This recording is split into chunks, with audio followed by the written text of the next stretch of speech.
দিনের আলো ফুরিয়ে আসছে, আকাশ জুড়ে গোধূলির মায়াবী খেলা।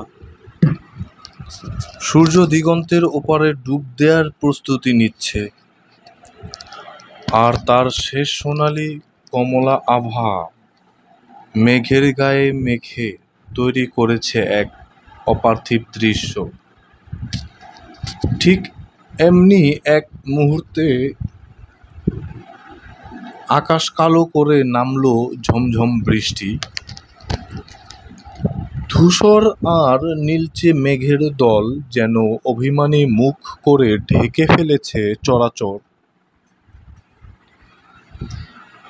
বৃষ্টির ফোঁটাগুলো টুপটাপ শব্দে ঝরে পড়ছে,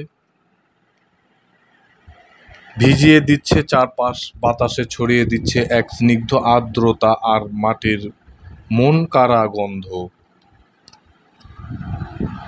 এইরকম এক বৃষ্টিমুখর সন্ধ্যায় জানালার পাশে রাখা আরাম কেদারাটা যেন হাতছানি দিয়ে ডাকে, কিংবা বারান্দার কোণে পাতা নরম কুশনটা, যেখানে বসলে মনে হয় প্রকৃতির খুব কাছাকাছি চলে এসেছি। হাতে উষ্ণ চায়ের কাপ, তার থেকে ওঠা পাতলা বাষ্প ধোঁয়ার মতো মিশে যাচ্ছে বাইরের ভেজা হাওয়ায়। ঘরের কোণে টিমটিম করে জ্বলছে একটা মোমবাতি, তার নরম আলোয় চারপাশের সব কিছু কেমন যেন রহস্যময় লাগছে।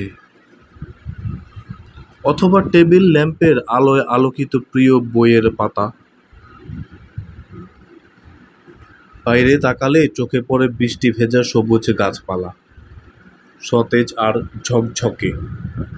বাগানের ফুলগুলো যেন নতুন করে প্রাণ পেয়েছে এই বৃষ্টিতে। দূরে হয়তো কোনো পুকুর, বৃষ্টির ফোঁটা পড়ে যেখানে তৈরি হচ্ছে ছোট ছোট ঢেউয়ের বৃত্ত, যেন জলতরঙ্গ বাজছে। আরো দূরে ঝাপসা দেখা যায় পাহাড়ের সারি বা শহরের উঁচু দালানগুলো, মেঘ আর বৃষ্টির চাদরে ঢাকা। ভেজা রাস্তায় জমে থাকা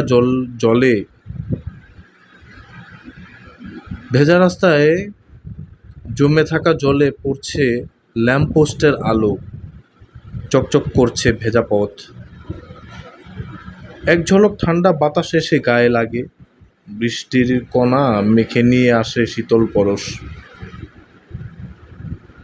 কানে ভেসে আসে বৃষ্টির একটানা শব্দ, কখনো টিনের চালে, কখনো গাছের পাতায়, কখনো মাটিতে, একঘেয়ে অথচ প্রশান্তিদায়ক। চায়ের কাপে চুমুক দিতেই উষ্ণতা ছড়িয়ে পড়ে শরীরে, সাথে দারুচিনি আর আদার হালকা সুগন্ধ মনকে শান্ত করে দেয়। চারপাশের এই নিস্তব্ধতা, বৃষ্টির শব্দ, চায়ের উষ্ণতা আর ভেজা মাটির গন্ধ সব মিলেমিশে এক গভীর প্রশান্তির অনুভূতি তৈরি করে। এই গোধূলি বেলার বৃষ্টি যেন এক দীর্ঘদিনের ক্লান্তি ধুয়ে নিয়ে যায়,